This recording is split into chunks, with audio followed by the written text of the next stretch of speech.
Le manifeste de Praslin de Beaubrun-Ardouin, une adaptation e-magazine lue par William Anton. L'historien Beaubrun-Ardouin nous fait non seulement la description des lieux, mais aussi et surtout celle des faits qui se sont succédés au sud de la République. Le 1er septembre 1842, une réunion formée au CAI sous le nom de Société des droits de l'homme et du citoyen et présidée par M. Érard Dumel, arrêta et signa cet acte intitulé Manifeste ou appel des citoyens des CAI à leurs concitoyens, contenant l'exposé des griefs de l'opposition contre le président Boyer, le Sénat, la Chambre des communes et la Constitution de 1816. Cet acte parla des hauts faits de nos devanciers et dit: dans quel état se trouve aujourd'hui le pays qu'ils ont conquis pour nous? Qu'avons-nous fait de tant de beaux exemples qu'ils nous ont laissés? L'ambition, la cupidité, l'hypocrisie, la fourberie, la bassesse, la délation, l'égoïsme, n'ont-ils pas remplacé toutes ces vertus qui honoraient nos prédécesseurs? Quelle est la cause de ce déplorable état de choses? D'où vient notre hideuse misère? D'où vient le dépérissement de toutes les parties de l'administration? Une réponse unique se fait entendre de toutes parts. Ce sont nos vicieuses institutions.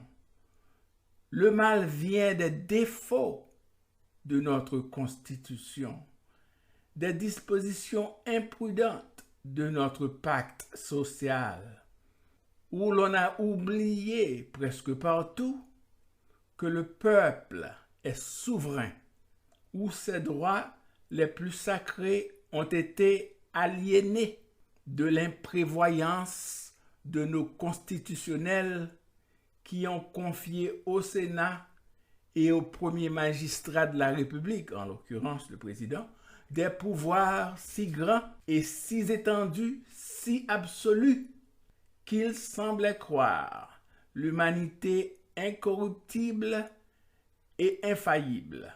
Sous l'influence de notre constitution vicieuse, il a été impossible de réformer les abus les plus criants. Il a été impossible d'appliquer aucun remède salutaire à la dépravation générale.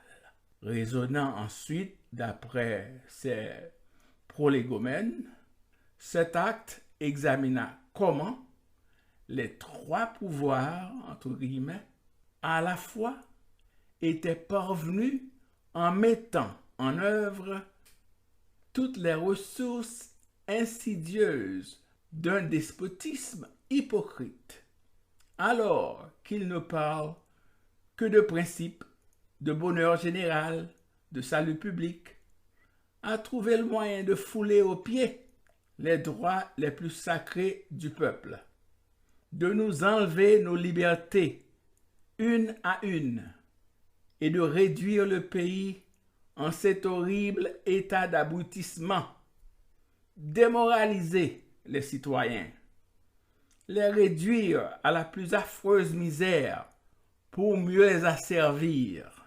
Telle est la tendance bien prononcée de ceux qui sont à la tête des affaires gouvernementales.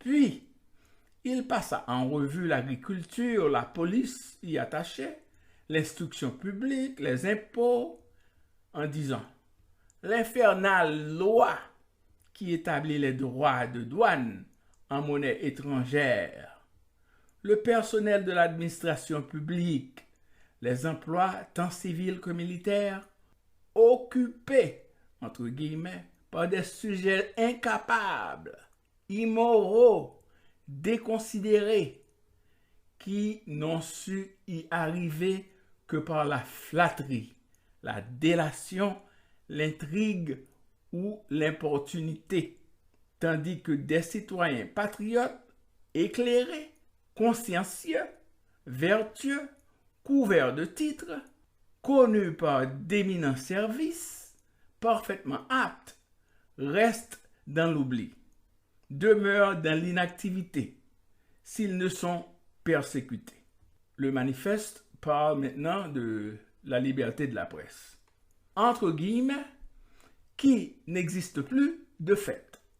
Les tribunaux confiés à nombre de magistrats improvisés et des créatures du chef, à qui l'on remet la destinée des citoyens. Le jury, le système de jury, aboli dans presque toutes les causes criminelles, de la garde nationale maintenant, soldés, l'armée, pour ainsi dire. N'est-il pas juste que l'on parvienne au grade élevé par le mérite de l'ancienneté et non par la faveur et la protection? La solde et l'avancement ne doivent point dépendre des volontés, du caprice ou du bon plaisir de celui qui commande. Puis encore, dans le manifeste de Praslin, il est écrit: détournons nos regards du président Boyer, fixons-les sur les grands intérêts de la patrie.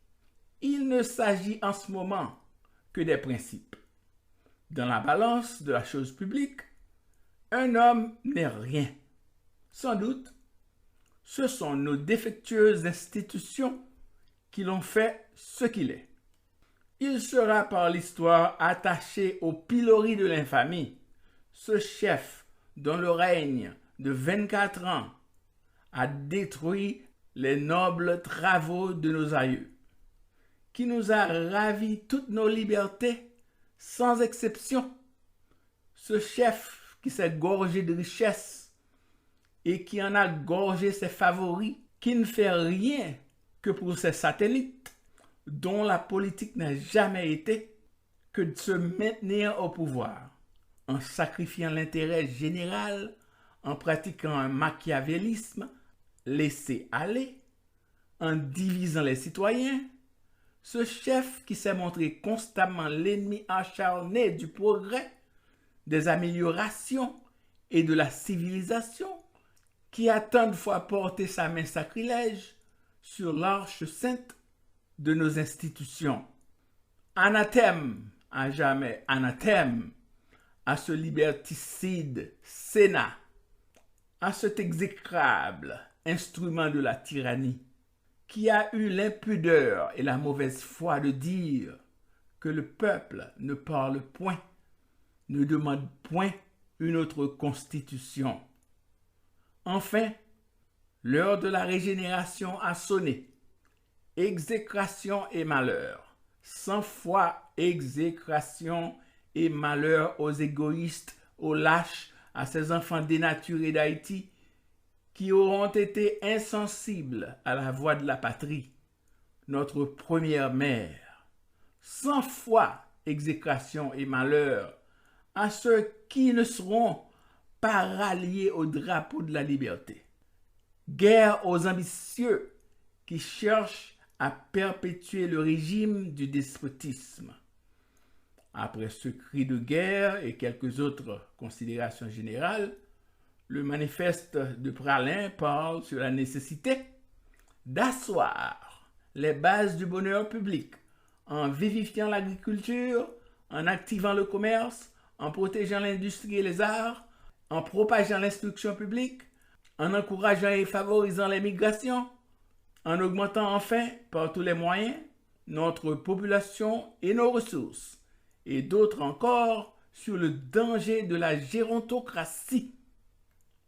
En outre, le manifeste de Praslin annonça le changement de la Constitution en proclamant d'abord, entre guillemets, un gouvernement provisoire composé de notabilités, tant dans la magistrature, entre guillemets, la présidence, que dans l'armée, et qui sont les citoyens Imbert, Bonnet, Borgella, Voltaire et Guerrier, c'est-à-dire 5 vieillards d'un âge au moins égal à celui de Boyer.